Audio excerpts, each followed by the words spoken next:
기도드리겠습니다. 사랑과 은혜가 풍성하신 하나님 아버지, 지난 한 주간도 주님의 은혜 가운데 거하게 하시고 거룩한 주일 아침 주님 앞에 예배드릴 수 있도록 인도하시니 감사합니다. 지속되는 코로나 감염 상황 속에서 함께해 주시고 그 일을 감당하실 사역자들에게 힘을 더하여 주시옵소서.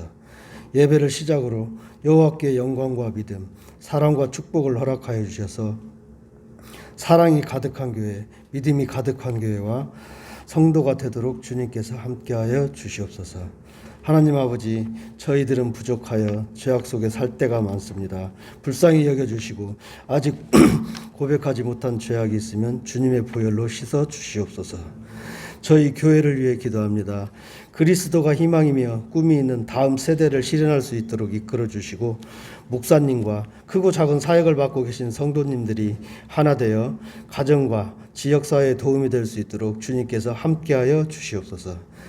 예배 드리는 모두가 같은 마음으로 찬양하게 하시고 찬양하는 중에 저희를 향하신 하나님의 뜻을 깨닫게 하시오며 저희들의 일상이 늘 주를 향한 향기로운 찬양으로 충만하게 하시옵소서. 이 시간 하나님의 섭리를 생각해 봅니다. 사람이나 세상의 어떤 것으로도 나의 문제를 해결할 수 없음을 고백합니다. 오직 하나님을 나의 구원자로 바라보게 하시고 우리의 문제를 하나님께만 구하게 하여 주시옵소서. 우리가 어떤 상황에 있든지 주님을 위해서 살도록 하시고 현재 처한 환경이나 욕심 때문에 세상적인 삶에 연연하지 않도록 도와주시옵소서. 오늘도 주님의 말씀을 선포하시는 목사님 위에 함께하사 성령의 권능으로 붙들어 주시고 주님의 권세와 주권이 선포되는 귀한 시간이 되게 하여 주시옵소서. 사랑의 하나님 아버지, 주의 사랑이 온 땅에 충만하길 원하옵나이다. 한 주간도 주님께서 지켜주실 걸 믿사오며 우리 주 예수 그리스도의 이름으로 감사하며 기도드리옵나이다. 아멘. 내 음성을 듣고 문을 열면 이라는 말씀으로 1월 네 번째 주 하나님의 말씀을 함께 상고하고자 합니다. 2022년을 시작하면서 제 안에 많은 기도 제목들이 생겨났습니다. 특별히 성도들의 영적, 육적 연약함을 보면서 그 부분들이 회복되기를 간절히 소망하고 따로 특별하게 기도 시간을 갖고 있습니다. 그리고 하나님께서 하늘의 문을 열어주시기를 간절히 기도하고 있습니다. 시편 24편 말씀을 통해서 무엇인가 하나님께서 비전을 보여주셨고 그 비전을 따라서 나름대로 준비하고 기도하고 걸어가고 있는 중입니다. 오늘 시편의 말씀들을 중심으로 묵상하고 또 우리가 함께 묵상했던 여러 말씀들이 있죠. 다윗의 시편 24편 그리고 창세기의 야곱이 베델에서 하나님의 문을 만나는 것, 그 나다나엘에게 하나님께서 내가 더 큰 것을 보게 하실 것이라고 말씀하시면서 예수님께서 자신이 하늘의 문이라고 하신 장면도 살펴보았습니다. 묵상하면서 성경 전체에 문이 열린다, 성경에서 자신이 문이시고 문이 열리는 주님에 대한 메시지를 들으면서 한 성경 말씀, 오늘 읽었던 말씀들이 떠오르면서 이 말씀을 묵상해 보게 되었습니다. 놀라운 것은 참 놀랍더라고요. 우리는 하늘의 문을 열어달라고 그렇게 간구하고 기도하고 소망하는데도 때때로 어떤 때는 하나님께서 그 문을 열어주시고 삶의 허락을 주시고 또 그 어려움들을 통과하게 하시는 순간들이 있잖아요, 우리 가운데. 우리는 그 하늘의 문 앞에 서서 하나님께서 우리에게 상황을 바꿔달라고 간구하기를 간절히 바라고 소망하는데 주님께서는 우리 앞에 서서 우리 문을 두드리고 있다는 거예요. 이게 어떻게 된 일이지 생각해 보니 새로운 비밀을 깨닫게 되죠. 많은 기적들이, 많은 하나님의 역사들이 내가 문을 못 열어서, 하늘의 문을 못 열어서 생기는 문제가 아니라 주님께서 우리 문을 못 열어서 우리 마음으로 들어오지 못하셔서 일이 지체되고 안 되는구나 하는 것들을 깨닫게 됩니다. 성경에 보니 다른 여러 이미지들이 존재합니다. 하나님께서 씨를 뿌리시는데, 은혜의 씨를 뿌시고 천국의 씨를 뿌리시는데 땅이 굳어가지고 씨가 들어가질 않는다는 거예요. 은혜를 부어주시고 그 씨가 자라서 하나님 나라가 열리게 되고 우리 안에 공의와 정의와 평화와 복의 근원으로서 삶을 살아야 되는데 하나님께서는 주시는데 우리가 닫혀 있어서 하나님의 은혜가 흘러들어오지 못하고 세워지지 않는 하나님의 절박함을 봅니다. 우리는 하나님 앞에서 절박한 문제를 가지고 기도하는데 하나님은 반대로 우리 문 앞에 서서 문을 계속 두드리고 계시는데 열리지 않는 문 앞에서 답답해 하신다는 거예요. 정말로 하나님께서 문을 안 열어주시는 것이 아니라 우리가 사실은 결정적일 때 그 은혜를 필요 없다고, 나에게는 그게 필요 없다고 말하는 것입니다. 그것이 우리의 일이라는 것을 깨닫게 돼요. 성경 전체에서 이 두 가지 사건, 하나님께서 문을 열어주셔야 됨과 동시에 우리도 주님 앞에 문을 열어야 된다고 말하는 것입니다. 얌체 같은 신앙이라는 거죠, 우리가. 마치 중학교나 고등학교 시험 때가 되면 하나도 친하지 않았던 사람이 공책 좀 보여줘, 뭐 이렇습니다. 평상시 하나도 친하지 않았던 사람이 전화해가지고 돈 빌려줘 이렇게 말한다는 거예요.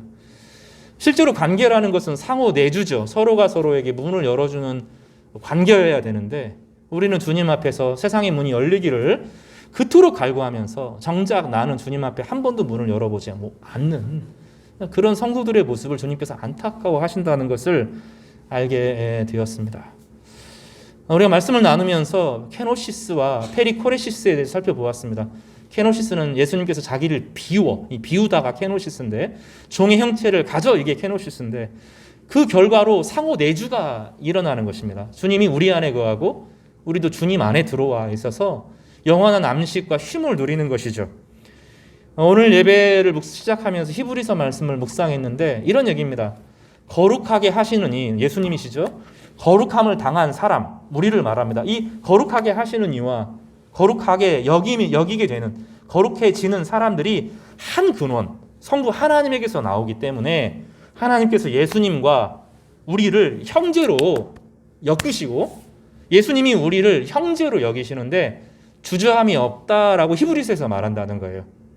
우리는 감히 생각할 수 없는 이야기인데 성격에 고스란히 기록된 내용입니다. 상호 내주, 상호 거주 이렇게 같은 진리 안에서 서로 교감하고 교류하는 주님께서 원하시는 신앙이라고 하는 것은 바로 그거라는 거예요. 우리의 기도는 주님을 향해 하늘의 문을 여시고 세상의 문을 열어달라고 간구합니다. 문제는 뭐냐면 어려움이 있고 문제가 있는데도 기도하지 않는 거예요. 이거는 정말로 진짜 문제가 되는 거죠. 믿을 구석도 없으면서 기도하지 않는 것도 문제인데 어려움이 생기면 주님 앞에 나와야 되잖아요. 최소한 그거라도 해야 된다는 거죠. 근데 많은 사람들이 기도할 힘 자체를 잃어버렸다는 거예요. 왜냐하면 같이 기도해 줄 수 있는 동역자들이 있어야 되고 같이 세워줄 수 있는 사람이 있어야 되는, 늘 지치고 혼자 기도하다가 제풀이 꺾인다는 거예요. 평상시 옆에 있어줘야 되거든요. 평상시 같이 옆에 있어주고 내가 기도가 필요할 때 그 사람이 또 나에게 기도가 필요할 때 옆에 항상 있어주는 사람들이 있어야 되는데 나는 한 번도 그들과 옆에 있지 않으면서 내가 도움이 필요할 때만 기도를 요청한다는 거죠. 같이 해야 된다네, 같이. 동역자로 함께 세워나가며 함께 기도의 동역자로 세워감을 받는. 그리고 그렇지 않으면 세상의 흐름에, 시대의 흐름에 그냥 먹혀가는 거예요. 이것이 우리의 모습이라고 주님께서는 오늘 라우디게아 교회들에게 책망하시면서 간절하게 말하면서 제발 문을 열어달라고 요청하고 계십니다. 다시 말하지만 하나님께서 우리에게 문을 열어주시지 않는 것이 아니라 우리가 주님 앞에 문을 열지 않고 있다고, 그래서 상호 왕래가 불가능하다고 오늘 주님께서는 우리에게 말씀하여 주십니다. 요한계시록 3장에 보면 사대교회가 나와요. 여기 3장 1절을 한번 보겠어요? 사대교회의 사자에게 편지하라 이렇게 말하면 사대교회를 향하여서 뭐라고 말씀하십니까? 그리고 빌라델비아 교회에게 또 말하죠. 사대교회를 향하여서는 네가 살았다 하는 이름은 있으나 죽었다 이렇게 혼내셨어요. 7장 빌라델비아 교회에서는 뭐라고 말했습니까? 다윗의 열쇠를 가지신 이가 이렇게 말하면서 열면 닫을 사람이 없고 닫으면 열 사람이 없는 그가 이르시되 라고 말하면서 내가 내 앞에 열린 문을 두었다 이렇게 말씀하십니다. 그리고 능히 닫을 자가 없다라고 주님께서 빌라델비아 교회를 향하여서 너에게 열린 문이 있다 그렇게 말씀하셨어요. 그런데 라우디게아 교회에게는 좀 다르게 말합니다. 라오디게아 교회는 지금 가난하다는 거예요. 사실은 영적으로는 가난한 교회고, 영적으로는 패배한 교회고, 영적으로는 실망한 교회, 영적으로는 진 교회라는 거예요. 그리고 그런데 그들은 영적인 자신의 실상을 모르고 사탄에게 먹혀가고 있는데 모른다는 거예요. 그러니 주님께서 그 문을 열어달라고, 너 이 가만히 있으면 안 된다고, 내가 들어가서 너 보호해야 된다고 문을 두드리고 있는데 내버려 둔다는 겁니다. 그럼 비교를 해볼 필요가 있어요. 빌라델비아 교회를 향하여서는 세상의 문, 하늘의 문을 열어주셨다는 거죠. 근데 오늘 이 라오디게아 교회를 향하여서는 제발 문을 열어달라고. 그러니 이 라오디게아 교회는 세상에 하늘의 문이 열려있지 않는, 상호 닫혀있는 그런 교회의 모습을 보고 있는 겁니다. 우리는 어떤 교회입니까? 여러분은 지금 어떤 교회, 어떤 성도입니까? 주님께서 하늘의 문을 여시고 또 내가 문을 열면 닫을 사람이 없을 것이다, 질문하라, 나가라, 이렇게 한번 해봐라, 이렇게 말하는 그런 교회의 모습입니까? 아니면 사대의 교회처럼 이름만 성도고 이름만 교회고 실제로는 죽어 있습니까? 아니면 라오디게아처럼 아직 기회가 있는데 주님께서 문을 쾅쾅쾅 두드리시면서 제발 문 열어줘, 이렇게 말하는 그런 모습인지 오늘 말씀을 통해서 그 은혜를 살펴보면서 하늘의 문을 열기를 원하는 우리 성도들의 마음 가운데 우리 마음도 하나님께 열려서 상호 내주하는 그런 은혜가 있기를 주님의 이름으로 권면하고 축복합니다. 이 편지는 사도 요한이 예수님의 권위를 힘입어서 라오디게아 성도들에게 편지를 하고 있습니다. 그리고 주님께서 자신을 소개하는 장면이 나오는데 14장 3장 14절에 보면 아멘, 예스가 된다는 분이, 주님은 아멘이라는 것은 예스라는 뜻입니다. 해도 될까요? 그러면 예스, 허락해 주시고 허용해 주시는, 주님은 예스가 되시는 분이라는 뜻입니다. 충성된다라고 하는 것은 신실하다, 그런 뜻입니다. 하나님은 신실하시다는 거예요. 하나님은 참된 증인이십니다. 이 참된 증인이시라고 하는 것은 우리 옆에서 지켜보신다는 거예요. 우리의 삶에 대해서 보증하시고 내가 이 사람의 증인으로 이 사람 옆에서 이 사람을 보증하겠습니다는 보증이 되신다. 이것을 보혜사라고 다시 쓰기도 하는데 보혜사가 되시는 예수님께서 또 하나님의 창조의 근본이시니가 이르시되, 모든 것을, 창조의 근원이라는 것은 모든 것을 새로 시작하실 수 있는 분이라는 뜻입니다. 기계 장치가 망가지고 무너졌을 때 어떤 경우는 전원을 다 끄고 전원 코드까지 다 뽑고 다시 시작하면 열리는 경우들이 있잖아요. 하나님께서는 우리 인생의 시작이 되게 하실 수 있는 분이라고 말씀하고 계십니다. 그분이 우리에게 함께 하시고 우리와 동행하시면서 우리 삶을 예스로 되게 하기를 원하신다는 거예요. 주님의 갈망이 여기 소개되고 있습니다. 3장 14절은 그저 단순한 한 구절이 아니라 예수님에 대한 일상적인 말을 하는 것이 아니라 지금 라오디게아 교회 성도들에게 이야기를 하는 거예요. 예수님은 예스가 되신다는 거예요. 예수님은 신실하시다는 거예요. 예수님은 보혜사로 옆에 늘 계시는 분이시라는 거예요. 예수님은 무너진 것, 망가진 것, 깨진 것, 절망에서부터 다시 모든 것을 리셋하실 수 있는 새로운 창조를 여실 수 있는 그 근원이시라고 말씀합니다. 그러니 두려워하지 말고 주님 앞에 문을 열라고 우리에게 권면하고 있는 말씀이죠. 그런데 지금 라오디게아 교회는 형편이 좋지 않습니다. 15절에 보면 내가 내 행위를 아노니, 마음으로 하나님 사랑해요, 이게 아니라는 거예요.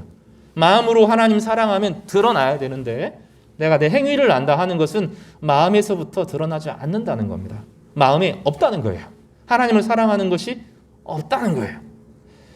행위라고 하는 것은 행위로 구원받는다, 그런 말이 아닙니다. 하나님을 사랑하면 드러나게 된다는 거예요.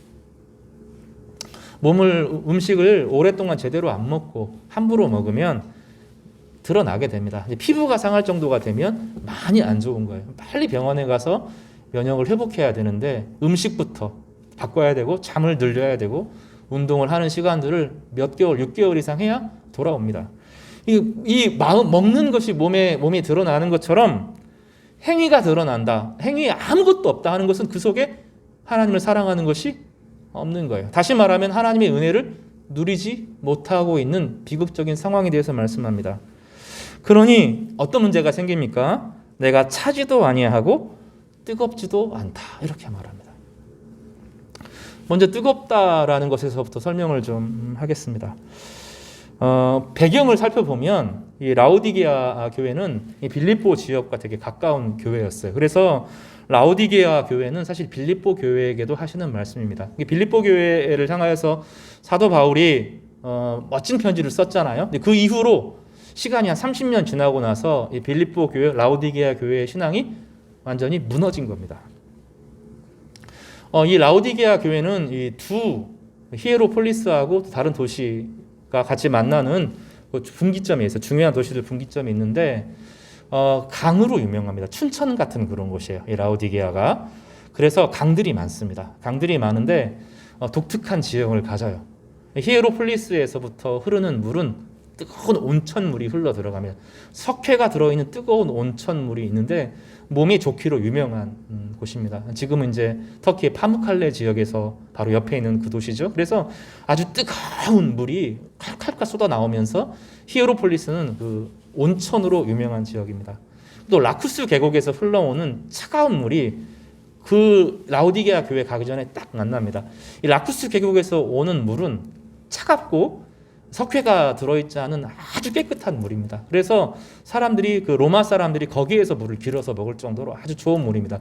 근데 이게 라오디게아 지역쯤에 가면 이게 딱 만납니다. 물의 온도가 급격하게 떨어지고 석회질이 들어오고 미지근해지게 되는데 역해서 먹을 수가 없게 됩니다. 근데 지금 라오디게아 교회가 딱 그렇다는 거예요.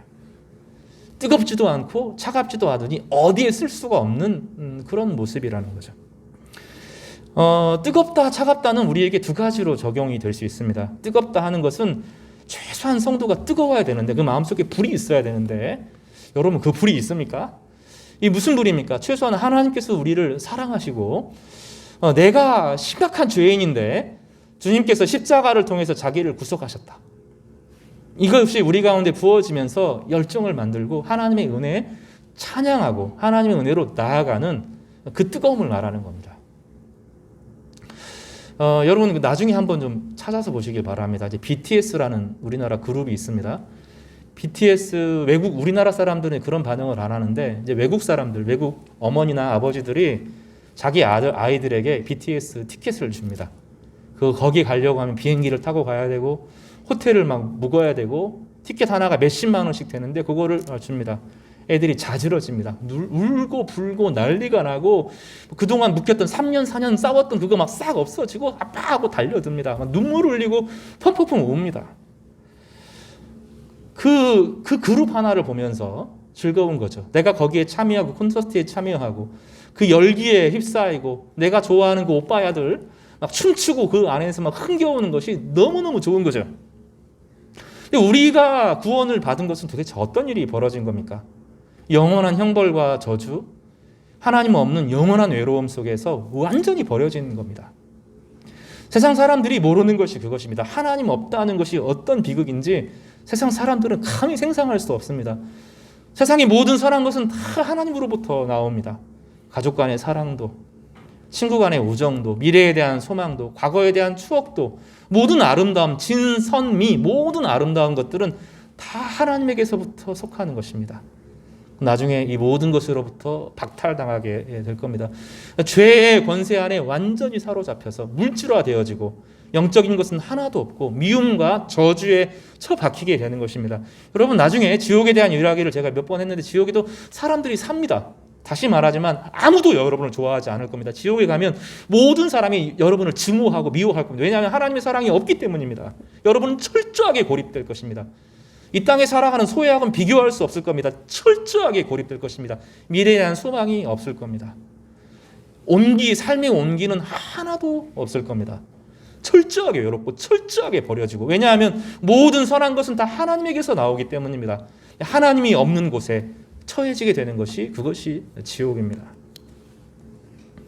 우리는 그곳에서 하나님이 없는 곳에서 이제 하나님이 있는 곳으로 하나님의 은혜와 자비가 있는 곳으로 하나님의 영광이 있는 곳으로 아무 조건 없이 용서함을 받았습니다. 어떤 사람은 깊은 죄의 고통을 경험한 사람들이 있습니다. 어릴 때부터 신앙생활 잘 하신 분들은 죄의 그 큰 무기, 그 압제를 잘 모릅니다. 어떤 분들은 예수님을 안 믿다가 돌아오면서 사탄의 권세, 거짓의 권세에 매여 있다가 자기를 용서하신 예수 그리스도의 사랑이 얼마나 큰지를 감격하고 주님 앞으로 나옵니다. 그러나 어찌하든 이러든 저러든 주님의 용서함을 받고 구원을 받은 사람들에게 하나님의 은혜가 그 안에 있어야 되겠죠. 하나님의 은혜가 흘러 넘쳐서 야 정말 감사하다. 십자가의 은혜가 너무 좋다. 내 안에 성령께서 계시는 것이 너무 행복하다. 찬양하고 기뻐하고 감사하고 최소한의 그 불이 있어야 되는 거죠. 라우디게아 교회가 이 불이 사라졌습니다. 하나님의 십자가의 은혜가 사라졌습니다. 먹고 사는 문제가 딱 해결되고 나니까 이 문제가 딱 풀어지고 더 이상 하나님이 필요 없는 것입니다. 내 인생에 하나님이 없어도 너무너무 잘 사는 거예요. 내 주변의 모든 것이 다 하나님이 주신 것이 우상이 되면서, 참 우상이라는 게 그렇죠. 하나님이 주신 것들이 우상이 되면서 하나님 없이도 너무너무 잘 사는 거예요. 그러니 마음속에 하나님이 주신 온기와 첫사랑과 구원의 감격과 미래에 대한 소망이 완전히 사라져버리는 죽어있는 신앙을 갖게 된 것이죠. 차가운 것은 무엇입니까? 냉정한 거예요. 냉정하게 진리를 분별하는 것입니다. 이것은 선이고 이것은 악이고 구분하는 것입니다. 냉정하게 생각하는 것이죠. 세상이 얼마나 악한지를 냉정하게 봅니다.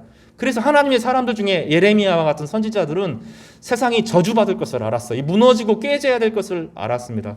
하나님의 사람이라고 하면 이 시대가 하나님의 나라가 아니고 점점점 악으로 빠져가는 것이 막 분노가 일어나고 이것을 향하여서 냉정하게 차가운 목소리로 틀렸다고 말할 수 있는 사람들, 그 냉정한 목소리를 가진, 그래서 가족도 친척도 이건 아니다고 말할 수 있는 그런 사람들, 이 냉정한 목소리를 가지고 대결하는 사람들, 주변에 흔들리지 않고 차갑고 날카롭지만 하나님의 사랑이 무엇인지를 말하는, 대결할 수 있는 이 차가움, 세상은 아니다, 이 세상은 틀린 길로 가고 있다 하고 마음에 그 차가운 칼을 가지고 세상과 맞서는 이런 것들이 필요하죠.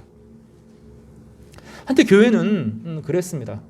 독재에 휩싸일 때, 경제적으로 너무 어려울 때 교회는 가난한 사람들과 함께 있었고 이 억압에 있는 사람들의 편이 되려고 애썼습니다. 지금 라우디게아 교회는 그게 없어요. 정의와 공의가 실종되었습니다. 하나님의 사랑도 실종되었습니다. 이 둘 다를 가지면 좋지만 둘 다가 있어요. 하나님의 그 열정적인 사랑으로 인해서 하나님을 향한 사랑과 이웃을 향한 긍휼이 같이 있으면 좋겠지만 최소한 한 가지는 가지고 있어야 된다는 거예요. 주님은 하나님의 구원의 감격이 있어서 내 이 감격이 터져 나와서 누군가를 돕든지, 그렇지 않으면 세상의 악에 압지된 사람들을 향하여 세상과 맞서기 위한 그 차가운 칼을 갈고 정의와 공의를 부르짖는 선지자의 외침이 있든지 둘 중에 하나는 있어야 된다는 거예요.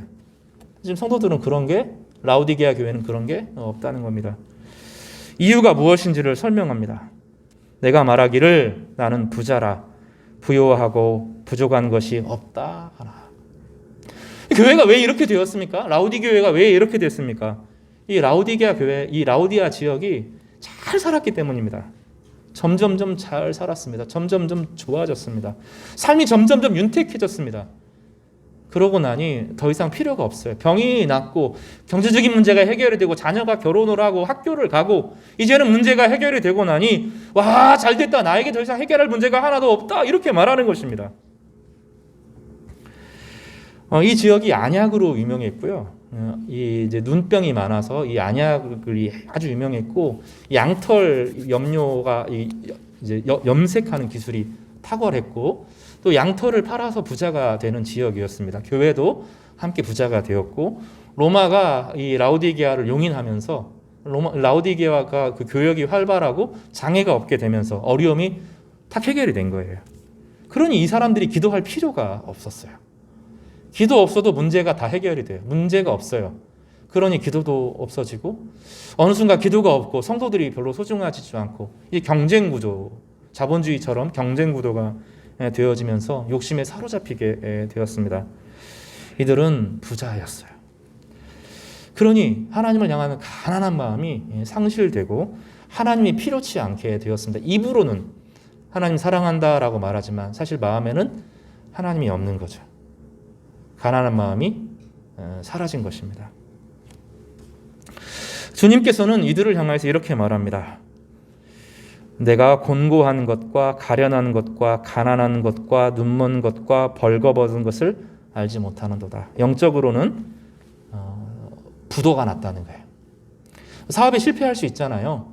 사업에 실패하고 투자한 것이 엉망이 될 때가 있습니다. 지금 라우디게아 교회는 영적인 파산 상태라는 겁니다. 빚을 갚지 못하고 버려진 상태. 이제는 바로 도끼가 앞에 놓여 있는 그런 상태라는 것이죠. 하나님이 기회를 여러 번 주셨는데 알아듣지 못하고 기도하지 않고 그러면서 하나님을 향한 사랑도 이웃을 향한 가난한 마음도 상실되는 그런 상태. 이것을 라우디게아 교회의 절박한 것이라고 봅니다. 18절에 그 이유를 설명합니다. 내가 너를 권하노니 내게서 불로 연단할 금을 사서 부유하게 하고, 진리를 가지고 살아가고 하나님의 은혜를 사랑하고 그 일들을 위해서 하려고 하면 마음을 들여야 되거든요. 여기 본문에 18절에서 반복되는 것이 사다는 단어예요. 사다. 사는 세 가지를 사야 됩니다. 첫 번째 보면 뭘 사야 됩니까?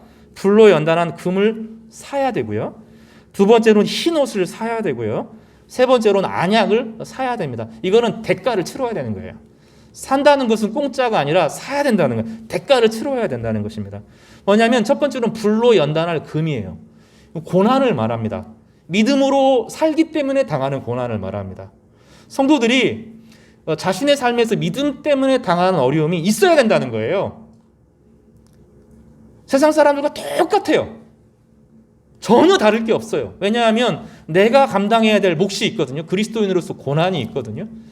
먼저 희생해야 되고, 먼저 참아줘야 되고, 먼저 견뎌줘야 되고, 나를 비난해도 그 사람을 위해서 정의를 가지고는 나는 그렇게 동의하지 않습니다라고 정의의 차원에서는 이야기하지만 개인적으로는 그 사람을 위해서 기도하는 것, 이런 것들입니다. 그 사회 구조에 무조건 휩쓸리는 것이 아니에요. 휩쓸리는 그대로 따라가는 것이 아니라 최소한의 다른 모습 때문에 고난이 있어야 되는데 그리스도인으로 밝히기 싫어요. 밝히고 나면 그리스도인이 왜 그래? 이런 소리 듣게 되거든요. 그러니까 내가 고난당하기 싫어서 교묘하게 빠져나가요. 그래서 똑같이 살아가는 거예요. 그 사람은 그리스도인으로서 당하는 어려움이 하나도 없어요. 내가 예수님 믿는데 당하는 고난이 하나도 없어요. 예수님 때문에 당하는 어려움이 내 인생에 하나도 없어요. 그리고 말하죠. 예수님 믿는데 나에게 왜 이런 어려움이 조금만 생기면 왜 예수님 믿는데 주님께서 나에게 이런 어려움을 허용하시지? 오히려 그렇게 말한다는 거예요. 이 사람은 값주고 사야 돼요. 돈을 주고 사야 된다고 말하는 거예요. 그래서 불로 연단한 금이 그에게 있어야 된다는 거죠. 여러분, 삶이 안정된 사람들이면 여러분 다시 생각해야 돼요. 하나님이 나에게 복을 주셨다. 맞는 말이죠. 하나님 복을 주셔서 내 삶이 이제는 안정되고 삶을 지키고 유지가 되는 거죠. 그죠? 그럼 그러면 안 되는 거예요. 그 사람은 뭐 해야 되죠? 타인을 위한 고난을 감당해야 되는 거예요. 누군가를 위해서, 내 어려움이 없으면 누군가를 위해서 기도할 수 있는 시간을 정해야 된다고요. 성도는 최소한의 자기만의 영적인 기도의 골방이 주어져야 돼요. 성도는 그게 없으면 죽는 거예요.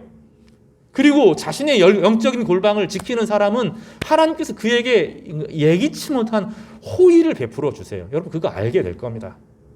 야고보서에서는 이렇게 말해요. 의인의 간구는 역사하는 힘이 많다. 완전한 선한 사람이 아니라 내가 죄인임을 알고 주님의 은혜가 필요하다고, 그래서 이 기도의 골방을 지키는 사람을 향하여 하나님께서 예비하신 길이 있다는 거예요. 하나님의 호의가 있어요. 그 호의가 쌓이면 삶에 성취가 주어집니다.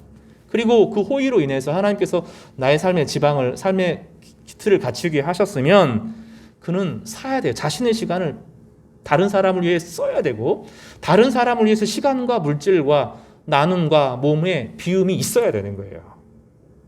의무가 아니라 당연한 삶의 방식으로 존재하는 거예요. 은혜를 알았다면 그렇게 해야 된다는 겁니다. 지금 라우디게아 성도들은 관심 없어요. 흰 옷을 산다 하는 것은, 흰 옷은 항상 의에 대한 이야기입니다. 이 시편 24편에 보면 여호와의 산에 오르는 사람의 의인이고 경건을 시작하는 거죠. 그 사람에게 하늘의 문을 열어주신다고 하셨어요. 의인은 깨끗한 사람이라는 개념이 아니고요. 자기가 죄인임을 아는 거예요. 하나님의 은혜가 오늘도 지켜주셔야 내가 하나님의 선한 일을 베풀 수 있다는 사람을 알아요. 그래서 말씀을 상고하고 그래서 기도하는 사람이 흰 옷을 입은 사람입니다. 이것을 의인이라고 부르는 거예요. 그리고 그 사람을 통해서 하나님께서 기도에 응답하시기 시작합니다. 다시 말하지만 의인의 강구는 역사하는 힘이 큽니다. 성도 여러분, 자신의 삶을 지켜주시기를 바랍니다. 나를 위해서 하는 것이 아니라 공동체를 위해서, 하나님 나라를 위해서 시간을 쓰셔야 돼요. 이거는 투자해야 되고 돈 주고 사야 되는 것들입니다. 안약을 사서라고 하는 것은 세상의 실상을 봐야 된다는 거예요. 지금 라오디게아 교회, 라오디게아 전체는 죽어가고 있는 도시예요. 오늘 여러분 지도 안에 주보에 라오디게아의 풍경을 보여줬는데 거기 도시 없어요. 망한 지 오래됐습니다. 흔적도 없이 다 사라진 도시죠. 없어졌어요. 라오디게아 교회 오래 가지 못합니다. 지진으로 인해서 무너지고 외부의 침입으로 무너져서 싹 없어졌어요. 사실은 그곳은 사탄의 회가 지배하는 곳이고 경제적으로 잘 먹고 잘 사는 것이 아니라 무너지고 죽고 생명력이 소실되고 있는 곳이에요. 여러분, 우리나라는 생명력이 소실되고 있는 나라지 살아나는 나라가 아니에요. 정말로 위험한 지경에 지금 서 있어요. 제가 웬만하면 이런 얘기 안 하죠. 정말로 2021년을 기점으로 해서 정말로 영적으로 많이 어두워졌어요. 정말로 많이 어두워졌어요. 달라요. 2021년은 코로나를 기점으로 해서 우리의 본성이 확 드러나게 되었는데 정말로 안 좋아요. 질이 너무 안 좋아요. 너무너무 문제가 심해요. 근데 우리는 잘 산다고 생각해요. 부자라고 생각해요. 더 이상 기도하지 않아도 된다고 생각해요.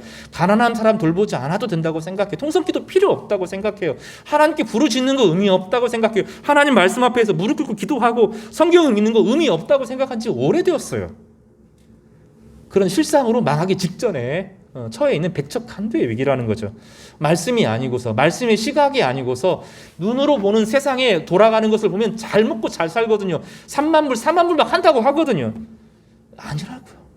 심각한 위기에 처했다는 것을 보지 못하는 형편을, 그래서 이것을 말씀을 통해서 보아야 되는 이 안약은 하나님의 말씀을 의미합니다. 그리고 19절에 이렇게 말씀하세요. 무릇 내가 사랑하는 자를 책망하여 징계하노니 그러므로 내가 열심을 내라 회개하라. 징계는 사랑하는 사람에게 주어진다는 거예요. 그래서 여러분 스스로 고난을 당하시기를 바라요. 여러분의 인생에 고난이 없을 때 스스로 짐을 지시기를 바랍니다. 타인을 위해서 기도의 짐을 져야 되고, 타인을 위해서 내가 말씀을 읽어야 돼. 내가 내 마음을 지켜서 그 마음을 따라서 지금 내 문제가 없어도 말씀으로 자기를 비추는 기도 시간을 갖는, 하나님과 특별한 교감을 나누는 그런 시간이 필요하다는 거예요. 그렇지 않으면 하나님께서 징계하실 거예요. 즐거운 징계를, 회복시키기 위한 징계를 하실 겁니다.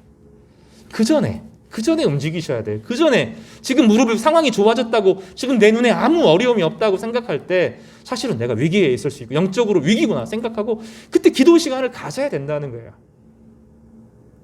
지치면 지칠수록 사실은 쉬어가야 되고, 지치면 지칠수록 몸에 운동을 해야 되고, 이런 것처럼 우리 영적인 생활에서 물러남이 필요합니다. 하나님 말씀으로 물러나고 기도의 시간으로 물러남이 필요한 거죠. 성도들 안으로 들어와야 되고, 성도들과의 아무리 마음에 상처가 있고 괴로움이 있고 그동안 울고 막 상황이 있어도 그리스도 안에 성도들끼리 다시 모여야 되고 다시 기도의 단을 쌓아서 하나님께서 영광을 돌리는 삶을, 방향을 전환해야 된다는 거죠. 이 회개하라 하는 것은 방향을 전환하라, 그런 뜻이에요. 원래 회개가 방향을 전환하라는 거예요. 하나님을 향해서 방향을 전환하라, 그렇게 요청하고 있습니다. 20절에 볼까요? 볼지어다 내가 문 밖에 서서 두드리노니. 그전에는 몰랐어요. 안약을 듣고 보니 어떤 일이 벌어집니까? 주님이 안 계시다고 생각했어요. 주님은 내 문제를 안 들어주신다고 생각했어요. 주님은 내 기도에 응답하시지 않고 내 문제를 모르신다고 생각했다는 거예요. 영적인 눈이 어두워서 그렇고, 영적인 눈을 뜨니 어떤 문제가 벌어집니까? 주님은 사실 내 앞에서 문을 두드리고 계십니다. 근데 본문에 문 밖에 서서 두드리노니 라고 되어 있잖아요. 이게 어느 날 똑똑똑 한 번 하고 간다는 얘기가 아니에요. 주님께서 여기 본문에 의하면 문 밖에 서서 두드리는 것이 오래되었어요. 한 번만 하는 것이 아니라 상당히 오랜 기간 동안에 계속 두드리고 계시는 거예요. 주님께서 계속 쿵쿵쿵쿵 너 지금 위험에 빠졌어. 지금 저기 와. 도저기 와. 내가 너와 함께 아멘이 돼야 되는, 너 가만히 있으면 큰일 하고 문을 두드리고 있는데 가만히 있다는 거예요. 아, 나 괜찮은데요. 나 혼자 지킬 수 있는데요. 내 삶은 내가 감당할 수 있는데요. 아, 시간 귀찮아요. 이렇게 말하면서 문을 안 열어줘. 옛날에 소리도 듣지 못했고 보지도 못했는데 이제 영안의 눈을 열고 보니 주님께서 오랫동안 내 밖에서 문을 두드고 기다리고 계시는 것이죠. 그래서 라오디게아 교회는 사대 교회와 같지 않아요. 사대 교회는 이름만 있지 죽은 교회인데 라오디게아 교회는 기회가 있는 거예요. 계속 문 두드리는 거죠. 계속 문을 두드리고 뭐라고 말씀하십니까? 축복으로 전환해요. 누구든지 내 음성을 듣고 문을 열면 하나님이 열어주시는 게 아니에요. 그래서 이 성화의 그림을 보면 문고리가 없어요. 밖에. 안에만 있어요. 주님께서 우리를 사람으로 만드셨을 때 인격으로 만드셨기 때문에 억지로 부수지 않는다고요. 우리가 하나님 필요 없다고 말하면 끝까지 내버려 두는 거예요. 우리 인격을 존중하시기 자유를 주셨기 때문에 어쩔 수가 없어요. 하나님이 쳐들어가지 않는 거예요. 두드리실 뿐이에요. 두드리시고 두드리십니다. 문을 벌컥 여지 않는다고요. 문을 두드리셔요. 들어야, 두드리는 것을 알아야 열죠. 못 여는 거죠. 그럼 여시기를 바래요. 이 예배 시간에 올 때 예배 전에 집에서 출발할 때 기도하고 오셔야 돼요. 주님, 예배 가운데 성령께서 제 안에 찾아와서 응답하여 감화 감동하게 해주십시오. 기도해야 돼요. 중요한 일 앞에서 하나님 내가 세상의 욕망의 방식으로 하지 않고 주님의 뜻대로 하게 해달라고 기도해야 됩니다. 성령을 구해야 돼요. 성령은 구해야 되는 겁니다. 성령은 좌정하시지만 구하라고 요청하셨어요. 성령을 늘 구해야 됩니다. 성령께서 오셔서 좌정하여 주십시오 하고 요청해야 되는 거예요. 그래서 본문에 보면 문을 열도록 스스로 열어야 됩니다. 주님께서 문을 열어주시도록. 그리고 주님께서 두드리실 때 내가 문을 열도록 주님 제 문을 엽니다. 제 마음에 들어와셔서 자정하여 주십시오. 이렇게 요청해야 되는 거죠. 오늘 본문은 예수님 안 믿는 사람에게 하는 얘기가 아니에요. 이 본문이 많은 경우 전도용으로 써요. 그게 아니면 예수님 믿는 사람인데 예수님이 밖에 있을 수 있다는 거예요. 참 의미가 있죠. 근데 우리가 어떻게 그래요라고 말하지만 실제로 그래요. 우리 삶에서 내가 하나님 백성이라고 말하지만 내 마음의 보좌 속에 주님이 아니에요. 내가 왕좌에 앉고 있죠. 내가 내 보좌의 왕좌에 딱 앉고 있고 주님을 시종으로 부리는 거예요. 내 어려움 있는데 안 도와줘? 이렇게. 너 안 도와주면 나 떠날 거야? 이렇게 말하는 거죠. 이런 식이에요. 이런 식. 그렇게 하면 안 된다는 거예요. 주님께서 내 마음의 왕의 보좌에 좌정하시도록 하는 거예요.